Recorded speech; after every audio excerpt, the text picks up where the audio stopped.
Ternyata, tulisan yang setiap hari kita lihat, itu nggak semuanya benar. Ini contohnya.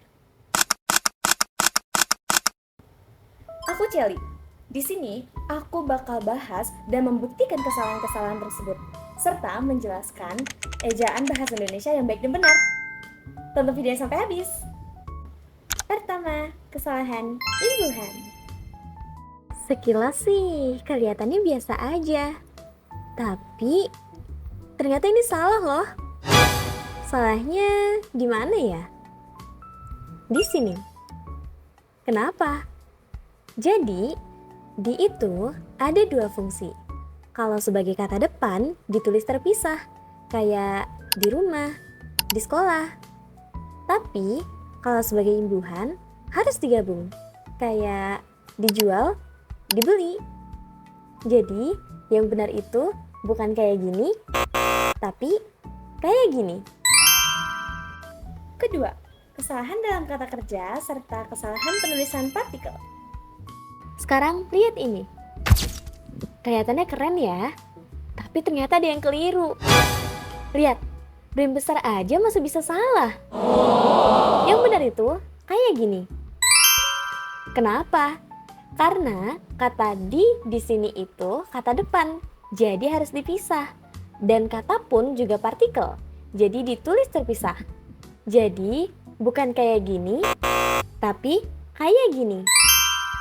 Gimana? Masih yakin ejaan kamu udah selalu benar? Ketiga, kesalahan kata baku. Kalau yang ini kira-kira salah atau benar ya?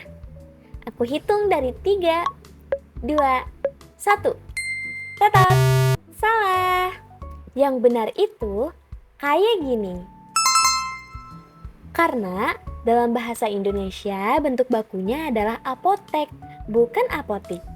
Jadi, walaupun sering kita dengar apotik, yang sesuai ejaan tetap apotek. Hati-hati ya, yang sering dipakai belum tentu benar. Yang keempat, kesalahan kata kapital. Coba perhatiin judulnya. Sekilas kayak benar ya, tapi ternyata ada yang keliru lagi. Kata yang di situ nggak perlu huruf kapital, karena yang itu cuma kata penghubung, bukan nama atau awal kalimat. Jadi tetap ditulis kecil walaupun di judul. Wow. Dan ternyata di judul artikel ini ada kesalahan istilah asing juga. Kata chat juga sebaiknya disesuaikan. Bisa diganti jadi obrolan atau pesan. Atau ditulis miring karena itu istilah asing.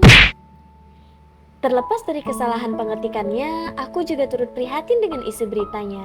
Semoga korban diberikan kekuatan, perlindungan, dan keadilan, serta kejadian seperti ini tidak terulang lagi. Yang kelima, ada kesalahan kata serapan. Nah loh, sekarang benar atau salah? Salah atau benar? Di sini tertulis musola dan sekilas kelihatannya normal ya. Tapi ternyata lagi-lagi ini kurang tepat. Jadi gini, dalam bahasa Indonesia ada yang namanya kata serapan, yaitu kata yang diambil dari bahasa lain tapi sudah disesuaikan dengan kaidah bahasa Indonesia. Contohnya ini. Dan ternyata yang benar menurut KBBI adalah ini. Kenapa ya? Karena kata ini diserap dari bahasa Arab, lalu disesuaikan penulisannya biar sesuai dengan ejaan bahasa Indonesia. Coba deh pihak desainer stasiun lebih teliti lagi ya. Dan yang terakhir, kesalahan dalam penggunaan tanda baca. Wah, murah banget. 2,5 GB cuma 8.000. Bentar deh. Kok kayak ada yang aneh ya dari tulisannya? Di poster ini tertulis Rp 8.000. Sekilas memang kelihatan biasa aja sih. Tapi lagi-lagi nih kurang tepat. Dalam penulisan bahasa Indonesia yang sesuai kaidah, Rp itu tidak memakai titik di belakangnya. Selain itu harus ada spasi antara Rp dan angka yang mengikutinya. Jadi penulisan yang benar tuh kayak gini, bukan kayak gini. Kesalahannya kecil sih, tapi kalau sering salah jadi kebiasaan. Jadi mulai sekarang Yuk, lebih teliti lagi dalam menggunakan tanda baca, terutama saat menulis harga. Diskonnya boleh menarik, tapi penulisannya juga harus benar dong. Nah, itu dia 6 dosa besar ejaan yang sering banget kita temukan di sekitar kita. Ingat ya, teliti dalam mengetik itu penting. Yuk, mulai sekarang kita lebih peduli dengan bahasa kita sendiri. Karena kalau bukan kita, siapa lagi? Demikian video penjelasan aku kali ini. Semoga bermanfaat ya.